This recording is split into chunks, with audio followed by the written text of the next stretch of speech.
deductibles are another area, that's kind of thing. In your contract, you should ask them what their insurance deductible is.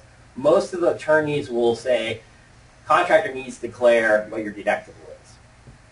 I've never ever had one come back and ask me what that is. If I don't actually give it to them in a letter, which I usually do, but I never had somebody, oh, by the way, you're supposed to, declare your deductible. These things can run anywhere from $1,000 to $100,000. So, this guy may look like he has great insurance, but if he's a small contractor with a $50,000 or $100,000 deductible, or even a big one, you may not want to use them. I mean, that's a pretty huge deductible. So deductibles, and then what they call self-insured retentions, SIR. Deductibles are kind of interesting. So let's say you file a claim against the general contractor's insurance, and he has a deductible. They'll settle the claim, and at the end of the claim, they'll go back to the contractor and say, you owe us your deductible amount of XYZ. Self-insured retention, they won't even come on the job until you've spent that much money. So let's say they have a $50,000 one, contractor's out of business, you file a claim. You're going to have to spend $50,000 in attorney's fees, expert fees, or repairs before the contractor's insurance will even kick in.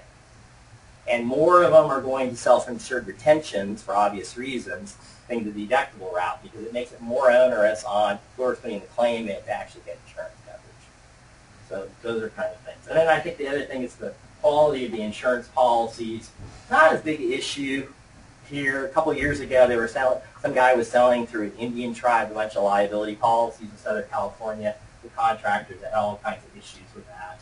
So, and then waiver or subrogation, you kind of get into the whole thing with the attorney on how the contract's written. So who can subrogate, who can't subrogate, if she subrogate if there's a lawsuit. So anyway, I know that was a lot of stuff.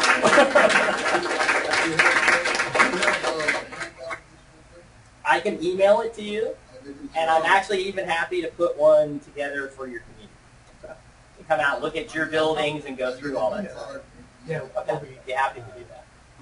Never remember, by the way, you talked a lot about dry rot.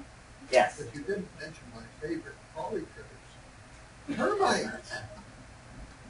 Yeah, there's usually the dry rots and the termites come hand in hand. So. Yeah, I've never run into a termite or a dry rot problem. Yeah, they're usually kind of hand in hand. And particularly if you guys are out in this area where it was old walnut orchards and stuff like that, termites are pretty pervasive. So. Well, they're over there. They're airborne. They usually come out of the trees and stuff. Yeah, that was, I can remember back, the first time we were building a park back in the 90s in Marin, and there was termites on the roof. I said, this is like LA. I'm like, LA has the airborne termites. And it was kind of interesting. I haven't seen that. Marin County, for some reason, has some. You got a card? I do. I have cards and stuff like back there. So if you guys want me to come walk your communities, I can put a PowerPoint together on your different components and stuff like that, talk about useful life. We can talk about the municipality you live in and where they are on code upgrades, because that matters. A big difference if you're in Walnut Creek versus if you're in Clayton or something. We have different issues. I just want to make sure everyone heard that. I heard you say you were to offer to do a free inspection at the association. And I'll even come do a PowerPoint your meeting, because to me this is kind of an important issue, and I think when you guys get past that 10, 15 years, it's something that you need to look at. Your reserve study doesn't really address this. You guys don't have maintenance manuals. It's, kind of in the dark. So. Well, thank you so much. Thank you very much. Do they have yeah, their contact information in the back. I'll get your card and I can shoot that. Okay.